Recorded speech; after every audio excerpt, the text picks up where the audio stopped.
E como é que foi o processo para preparar essas máquinas, assim, de armamento, blindagem? Como é que isso foi evoluindo ao longo do tempo? Bom, a blindagem a gente sempre teve muita dificuldade, muita resistência dos órgãos controladores ali, né, do próprio Exército em blindar, em liberar a blindagem, e da própria Força Aérea em homologar as blindagens, né? Que é muito regulamentado, né? Muito regulamentado e tudo tem que ser ensaiado. Pra gente sempre foi muito difícil. Então nossa blindagem consistia em utilização de coletes naquela época. A gente forrava o helicóptero todo de colete e achava que aquilo lá ia ajudar. Né? O armamento, nós começamos a estudar, porque o Bell 412, na origem dele, ele é militar, né? Então ele já tem os pontos duros para receber armamento, ele tem até lugar que você pode instalar até pod dele, né? De metralhadoras fixas e tudo. Então nós criamos começamos a criar um projeto que consistia no tiro lateral, né? Instalação de metralhadoras com tiro lateral. E esse projeto foi avante nas portas, exatamente, mas como um diferencial. Esse armamento era fixo na aeronave. Não tinha tirante, não tinha. O policial não precisava segurar, era um armamento fixo. Disparado pelo próprio piloto? Não, disparado pelo atirador, mas o armamento era fixo na estrutura da aeronave. Entendi. Então nós compramos na época 4 kits da FN Restal com os suportes do 412 e instalamos neles. A princípio começamos a voar sem homologação nenhuma. Era fácil, era só colocar os pinos lá, né? Então nós começamos a voar sem nada. E aí houve questionamento da própria autoridade aeronáutica, houve questionamento na época do pessoal falar que a gente não podia voar com armamento fixo, mas a gente já tinha um armamento, já tinha tudo e acabou que todo mundo aceitou bem, teve um bom entendimento na época. O próprio Exército, que era o DMB, achou que era plausível a gente ter, pelo fato da gente fazer policiamento de fronteira e tudo. Então não era nada que excedia ali, não era um armamento de guerra, isso é um armamento mais de defesa da própria aeronave. Né? Então aí nós fomos e conseguimos homologar. Apesar de ser armamento, nós conseguimos homologar, né? E eles são homologados. Então passamos a operar, a gente usava muito, começamos a fazer aquelas operações no Paraguai, Operação Aliança, e era um plus pra gente, né? Tanto que a Polícia Federal é pioneira em muita coisa. Por exemplo, tiro lateral, nenhuma outra polícia utiliza. Nós temos a Polícia Militar do Rio de Janeiro, mas ninguém tem armamento fixo. O próprio RBAC, ele é bem claro. Como foi uma exceção para a Polícia Federal, o RBAC só permite à Polícia Federal utilização de armamento lateral. Né? Até o nosso AW, que é o atual aí, helicóptero da polícia, também tem o suporte e pode abrigar as MAGs, que são oriundas lá de trás do 412. Né? Massa. Explica para a galera, assim, qual é a função do helicóptero assim, numa operação?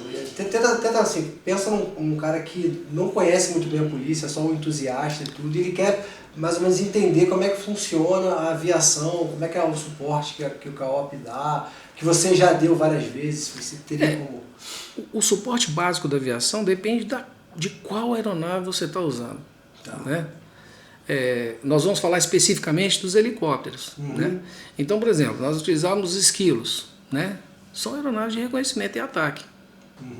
São aeronaves rápidas, manobráveis, né? Não tem capacidade de transporte, né? Não tem capacidade de transporte elevada, você leva poucos policiais, mas a manobrabilidade te permite, né, ser mais rápido, apoiar rapidamente uma tropa que está no chão, né? Fazer uma retirada de alguém que está precisando de imediato. Né? Então, já o helicóptero de médio porte, que no caso é o 412, é uma unidade de suporte aéreo. Né? O armamento dele basicamente está ali para proteger ele próprio. Por quê? Porque ele é uma aeronave que ele vai pousar para desembarcar tropas. Esse desembarque, o homem que está desembarcando não tem essa capacidade de sair atirando em todo mundo. Sim. Então o artilheiro do helicóptero é o cara que vai garantir dar cobertura o desembarque até que todo mundo esteja com autonomia suficiente para... Aí sim, fora do teatro do desembarque ali, ele tem condições de dar suporte também para o helicóptero. Né? E é uma máquina fantástica, né? Porque você aí, o que acontece? Você fica com um helicóptero pequeno ali embaixo, um esquilo ali, fazendo aquele combate aproximado, e você tem um helicóptero um pouco maior, com capacidade de fogo aumentada, já que as MAGs são de fita, ele fica um pouco mais alto ali, dando suporte. E tem condições de saturação imediata, se você precisar. Uma coordenação entre as aeronaves. Sim. Um orquestramento. Né? Sim. Você tem que ter uma boa coordenação entre as duas ali. Até porque quando você opera com uma ou mais aeronaves, né, as aeronaves são muito rápidas. Né? Então tem que ter um sistema de comunicação muito eficiente ali.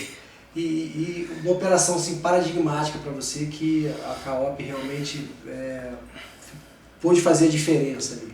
Olha, são muitas. São muitas. Bom, eu poderia falar você aqui... é um cara que está em quase todas as principais. A gente poderia conversar aqui, fazer mais de um capítulo. Então né?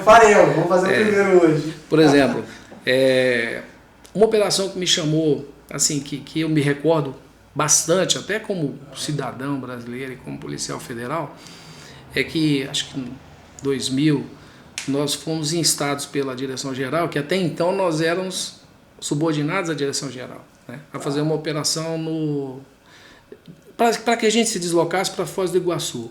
Uma operação muito compartimentada, a princípio a gente não sabia o que era. Né, e ao chegar lá em Foz, nós procuramos um hotel, nem procuramos o pessoal da delegacia, porque a princípio era além da compartimentação, o que nos informaram é que nós passaríamos ali apenas aquela noite e logo em seguida sairíamos.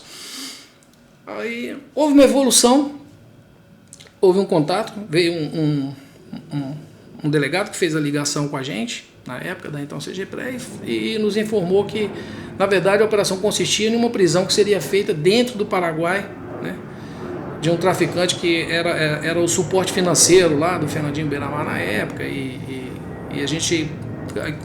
Nós não sabíamos muito, mas sabíamos as localizações que foram passadas e tudo. E eu, na época, eu questionei logo de imediato. Eu falei, gente, nossa aeronave é uma aeronave de Estado. Né? Apesar de nós sermos um helicóptero, né, nós somos facilmente abatidos por qualquer aeronave da Força Aérea Paraguai. Então tem que ser uma coisa que tem que ter uma autorização. Você tem que ter uma autorização do outro país que você vai entrar, até para não caracterizar uma invasão de espaço aéreo. Né?